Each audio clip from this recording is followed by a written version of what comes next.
Assalamualaikum warahmatullahi wabarakatuh. Baru-baru ini beredar pernyataan dari Pendeta Soru yang menyebut mualaf dengan kata bodoh. Pernyataan ini memicu reaksi dari berbagai kalangan, termasuk dari Ustadz Khalid Basalamah yang memberikan penjelasan bijak dan mendalam. Mari kita simak bagaimana Ustadz Khalid merespons hal ini dengan sudut pandang Islam yang penuh hikmah. Coba lihat kan, mana ada mualaf pintar? Kan bodoh semua. Kebodohan mereka nampak, lihat kalau mereka boleh bertanya kan. Lihat kemarin debat itu. Mualaf, mantan pendeta, tidak tahu Maria Magdalena itu bukan ibu Yesus. Itu gobloknya kan keterlaluan tuh. Anak sekolah minggu saja tahu itu. Coba itu tanya mana Ibrani. Tanya tuh, dia tahu tuh Maria Magdalena itu bukan ibu Yesus. Tapi mualaf mantan pendeta bisa anggap itu kan gobloknya keterlaluan. Mantan pendeta tinggalkan gerejanya, sekarang istrinya yang ambil alih, ganti dia jadi pendeta. Tapi tanya, Yesus tidak bangkit karena tanda Yunus.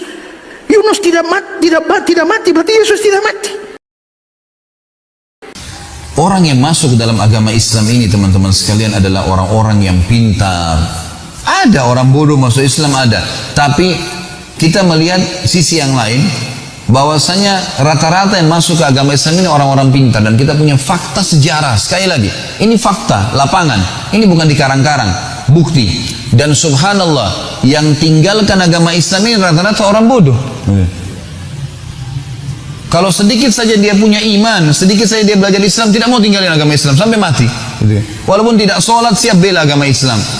Tapi orang-orang non-muslim yang pintar-pintar masuk Islam. Saya sebutkan beberapa kisah. Yang pertama, teman-teman sekalian, kisah seorang profesor spesialis kulit dari Muantai. Orang ini kisah sekitar mungkin 7 tahun yang lalu. Diangkat dalam media-media di internasional dan menghebohkan dunia kedokteran. Karena ini orang dituakan sekali dalam ilmu spesialis kulit. Dia setiap tahun, teman-teman sekalian, mengundang seluruh dokter-dokter spesialis kulit di dunia untuk datang, lalu dia menyampaikan penemuannya yang terakhir, seminar.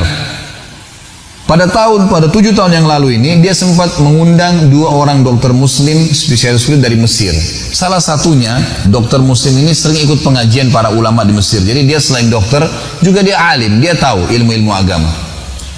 Pada saat tiba di sana, di sebuah auditorium yang besar, hadir ya ratusan bahkan mungkin ribuan dokter spesialis kulit dunia. Dokter-dokter spesialis ini kalau dalam ilmu kedokteran terus kita tahu, kalau jurusan lain berarti sudah pasca sarjana, S2, S3 gitu kan, sudah dianggap top dalam masalah akademik. Ringkas cerita adalah dia naik di podium profesor lalu berkata, saya baru menemukan dengan teknologi tercanggih sekarang, ternyata yang memberikan rasa sakit bagi manusia adanya urat-urat saraf yang halus sekali dan jumlahnya miliaran, banyak sekali, tidak terhitung, yang melengket di kulit manusia.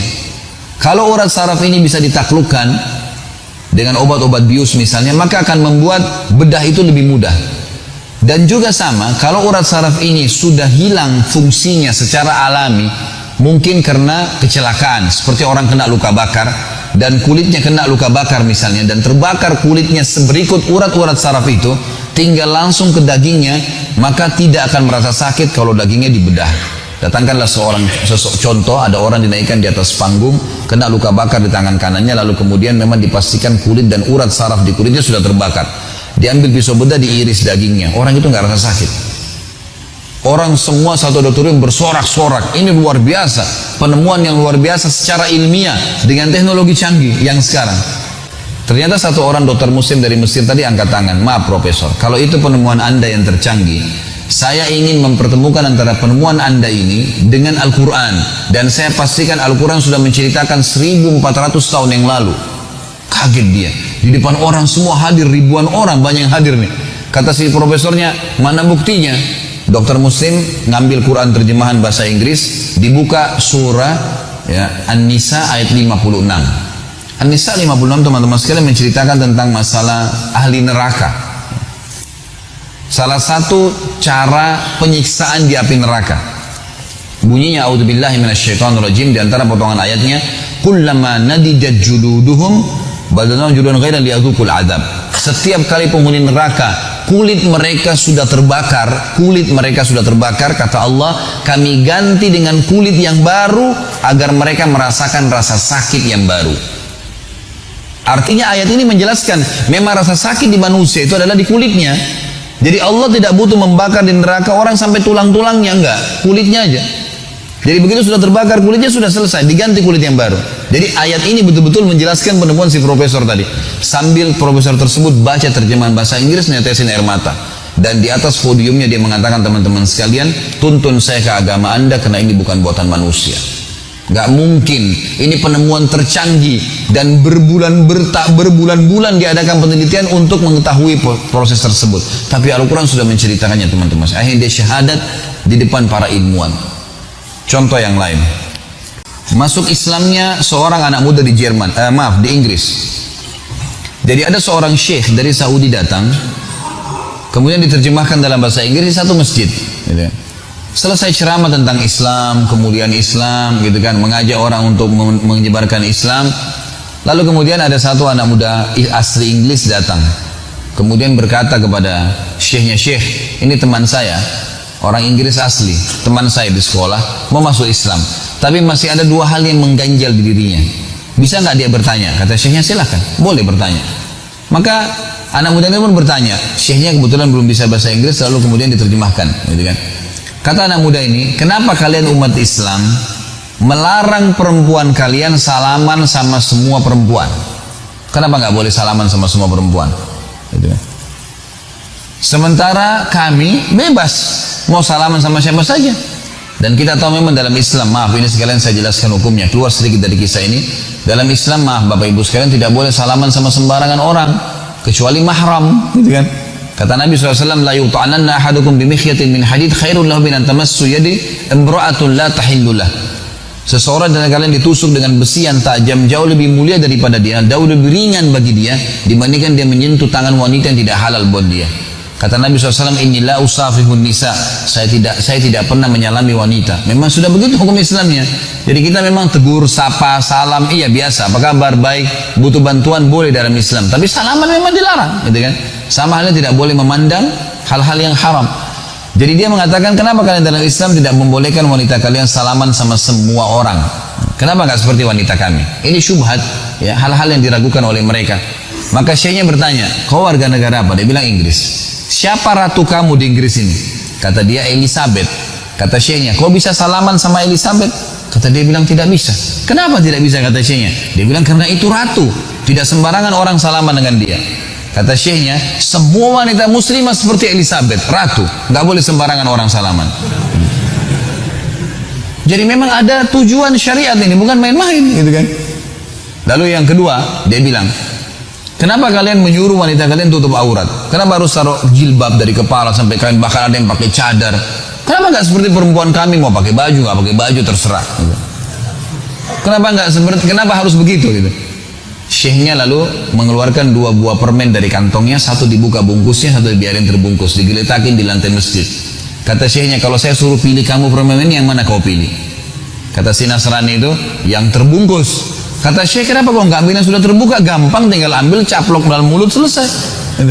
Dia bilang, "Enggak syekh, karena kotor." Kata syekhnya, "Itulah perbedaan perempuan kami dengan perempuan kalian. Perempuan kami seperti yang terbungkus, yang buka cuma suaminya, pemiliknya. Dan perempuan kalian seperti permen itu, semua orang bisa buka, kena kotoran dan segala." Sampai masalah hijab pun syar'i, ada hikmah syar'inya. Dan Allah mengatakan, "Dzalika adna alla yu'dzain." Tujuan hijab agar tidak diganggu. Kan gitu.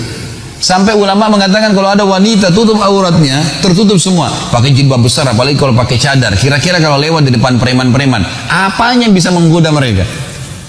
Mau cari apa yang bisa kelihatan nih? Kain semuanya, gitu kan? Nggak ada yang menggoda. Kata ulama, kalau ada orang sudah tutup hijab syar'i, diperkosa juga, dapat pahala, yang diperkosa, yang memerkosa dapat dosa, gitu kan? Tapi kalau ada wanita yang memang dasarnya pakai pakaian ketat, apa bedanya orang yang pakai celana ketat dengan tidak pakai celana? Sama saja, beda di warna. Orang sudah tahu bentuk tubuhnya. Kata ulama, kalau ada orang perempuan diperkosa, dasarnya dia penyebab fitnah, dua-dua dapat dosa. Yang memerkosa dan yang diperkosa, dua-dua dapat dosa. Padahal ini diperkosa ya, karena dia penyebab fitnah itu. Jadi Islam datang dengan kemuliaan teman-teman sekalian. Makanya Allah sebagai penutup perkataan saya berkata, wala tamutunna illa wa antum muslimun. Pertahankan, jangan sampai mati kecuali dalam keadaan Islam. Ini agama yang benar.